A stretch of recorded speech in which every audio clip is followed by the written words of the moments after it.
di pintu masuk itu dengan model-model candi seperti itu. Bahkan di tengah-tengahnya itu Pak, itu ada relief seperti candi begitu Pak, di tengah-tengah itu.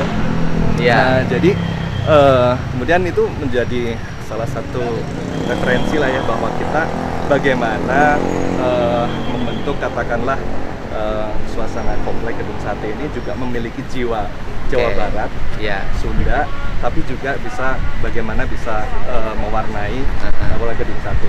Nah, kurang lebih, nah ini yang kami coba tawarkan itu model candi dengan trap seperti yang ada Pak. Kalau model candi ada yang ngomong lagi, ini nggak ada kaitannya dengan filosofi kesundaan, katanya begitu. Iya Pak, jadi kan ini kami gini Pak, dalam rangka membentuk ini kami juga melakukan riset Pak ya. Jadi komponen pagar, komponen gapura itu mana sih yang masih eksis di Jawa Barat yang secara memiliki warisan budaya. Dan komponen gapura yang masih eksis itu adalah gapura Kacirbonan.